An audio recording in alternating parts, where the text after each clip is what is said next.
Archwing. I actually like it, which may come as a surprise to some people, especially by the end of this video, but I do. You fly around in space at high speed, shooting a bunch of dudes. I like a lot of the recent changes too, actually. The full freedom of rotation is wonderful and makes it feel like I'm actually flying around in space instead of being restricted to a weird, arbitrary sense of up and down. The new rush mode, while frustrating in a few ways, really emphasizes speed, and it is appropriately named. You are indeed in a rush.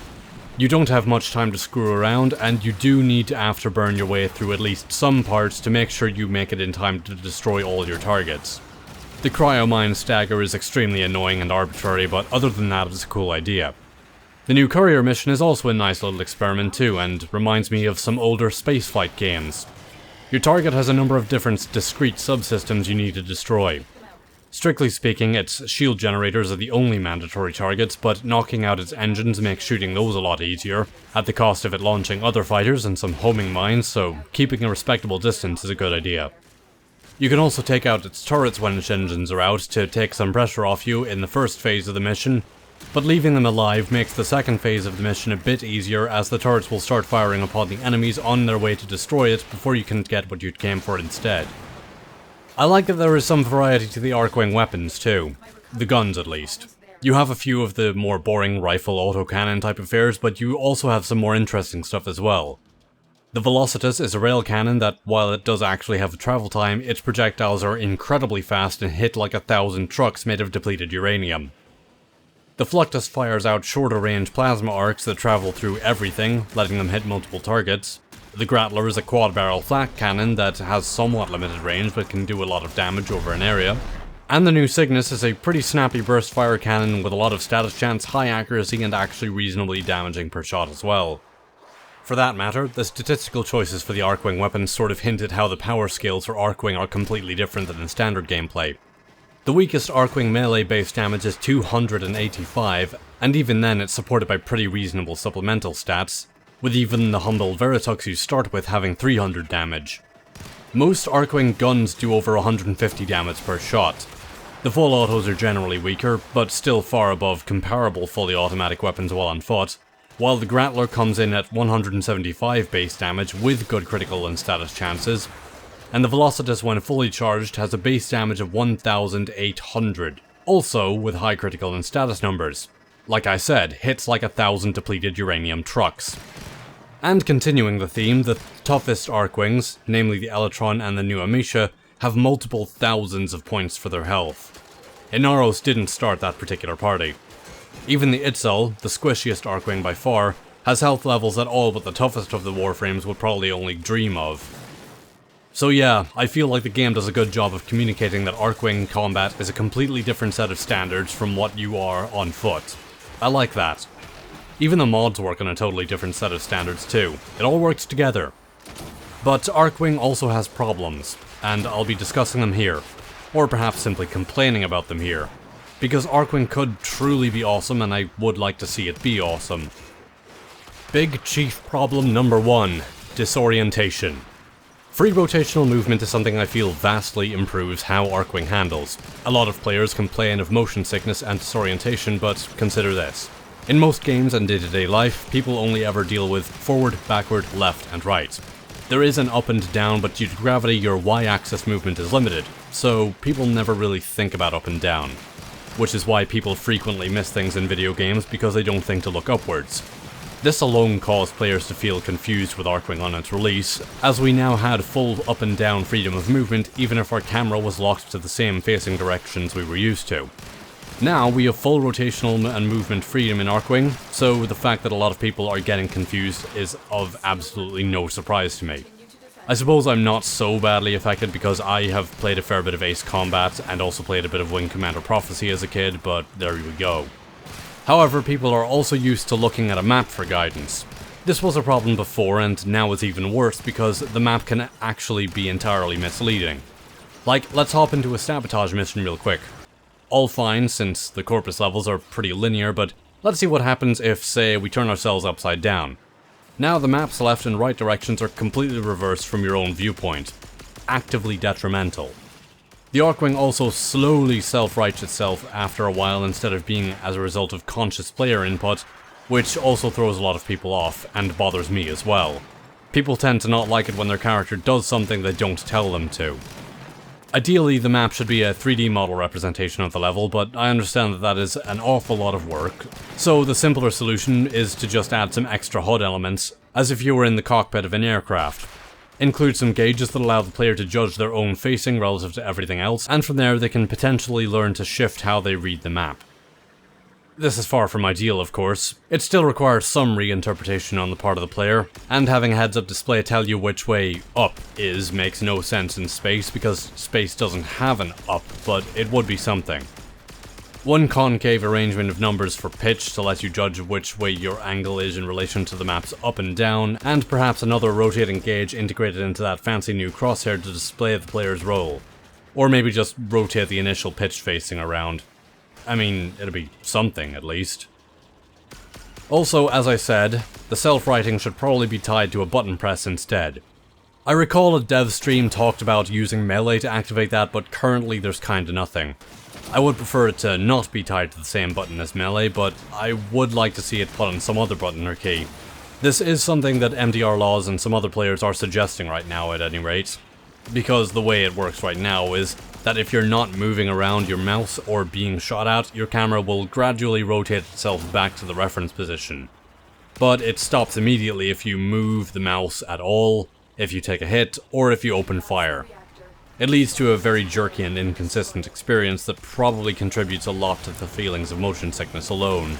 The discussion of simulation sickness also leads neatly onto the current Archwing field of view. The current default camera position is terrible. Your own character model takes up about a quarter of the goddamn screen, and is so close to the camera that the right wing of the Archwings actually goes through the camera's near clipping plane and looks amazingly ugly. The close camera angle is also probably a major contributing factor to the current simulation sickness complaints as well. Stupidly enough, the camera position is actually fine in Archwing, but the opposite problems occur when boosting. Boosting in spaceflight gives you a nice wide view, and should really be what the camera is like at all times. Meanwhile, boosting underwater causes the reticule to be placed over your character's model so you can't see what you're aiming at. Brilliant. So my own suggestion is thus: add a field view slider if you like, but it would be better to just have the camera look like this whenever possible as a baseline. Bring it close while aiming, sure, but otherwise it's important to let us see what's actually going on around us. Especially if a temporal drag has managed to sneak up on us and is currently slowing us to a crawl. Speaking of Archwing to an extent, Archwing is largely its own game mode. Which I suppose makes a certain degree of sense since it essentially feels like it's an entirely new early beta or late alpha game on its own. This may be highlighted by all the people who die continuously because they haven't leveled up their Archwing mods since they may be used to being good to go on foot. We do have Archwing, which is a start, but Archwing is really, really slow. Sad thing is, we already got a taste for in-level Archwing integration through the acquisition quest. You get to the end of a ship, it comes under attack from a Baelor Fomorian, and you're forced to transition into deep space escape sequence instead of your usual extraction. That's awesome! Why is it the only place this is used? It may be an issue of not being entirely sure how to integrate Archwing into other missions. Having it be an optional path, like supporting Tenno on the ground from your Archwing or something, is one potential idea, but I can understand implementation being the issue. But it's something I would like to see in the game at some point in the future. Also related to Archwing's current state of misintegration with the rest of the game, current affinity share range is woeful. Okay, this is probably the easiest of the big problems to fix. They did recently increase the Archwing affinity share range to 200 meters, multiplying it by 4, since Archwing takes place on a 1/4 scale compared to the rest of the game. Unfortunately, 200 meters is still pathetically short and doesn't at all take into account the actual gameplay of Archwing. A 1-to-1 distance scale doesn't apply in the depths of space. On foot, you're rarely shooting at enemies even 80 meters away, and things like interception nodes tend to be no more than 100 meters apart or so. So that's about double what the share range is on foot. In Archwing, interception nodes can be a kilometer or more apart, and if you're actually moving around like you should to survive, then you'll frequently be dipping in and out of that 200 meter bubble around any given ally affinity share. Covering the 1 kilometer distance happens quickly, especially if you use Itzel's Blink. Likewise, you're often engaging enemies anywhere between 2 and 4 times that range, or even more. Shooting at and destroying targets over 800 meters away from you isn't that uncommon, and I often find myself shooting at targets over 500 meters away in general, especially if you're using the Velocitus. So yeah, the current 200 meter share range isn't far enough by any means. I'd say it should at least be 500 meters, if not more. We're in the vast emptiness of space after all. Those are probably the 4 main big problems, but I'd also like to talk about some other smaller problems that are relatively minor but remain annoyances. Chief among them being that the current way the Archwing forces weapon switching on ammo depletion. Archwing has regenerating ammunition. Please knock it off with making me waste my time switching to the Archwing melee because the ammo count hit 0 only to have to switch back. We currently don't even have a reason to switch to a dedicated Archwing melee, do we? I mean, we have no channeling mods, no stances for the sake of different moves, or an appreciable enough damage reduction from blocking to be worth the switch.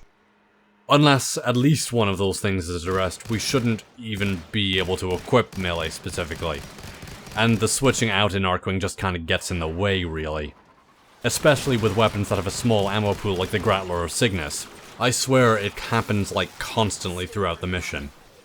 Additionally, we don't really have a way to restore our health reliably. This is particularly problematic on missions in which you're forced to put yourself in the line of fire for the sake of the mission objective. Archwing already had issues with your health gradually being whittled down with no way to restore it easily over the course of the mission from its inception. We do have a dedicated healing and protection Archwing now in the Amicia, I guess, but this doesn't do an awful lot to help the others on solo missions.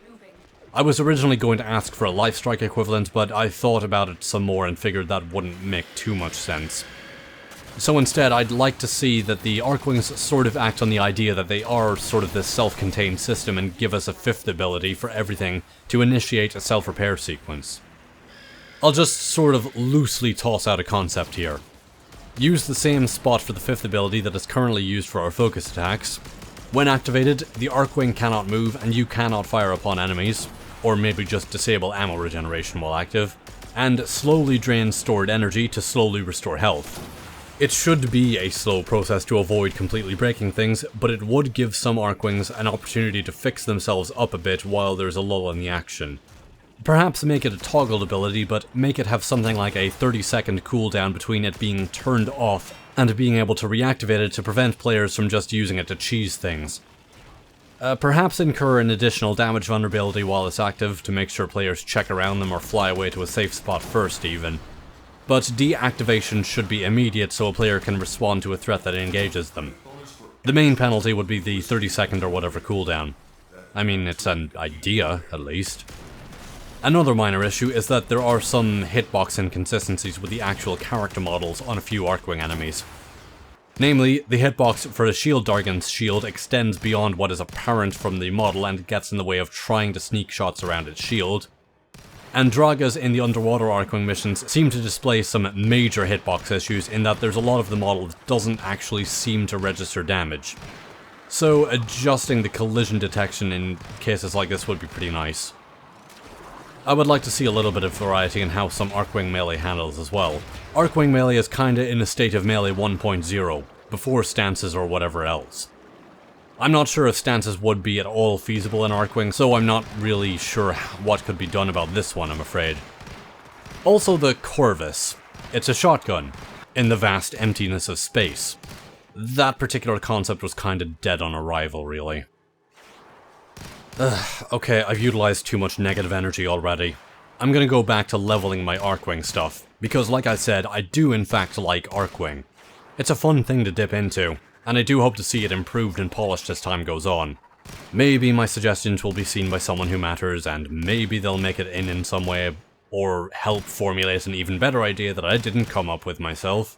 But I think that's everything for now. I'll do some actual reviews at some point as well. I'm not sure what. Maybe some of the stuff that got released recently, like the new Spinning Needles dual dagger stance or our shiny new attack cats. But I think this is all for now.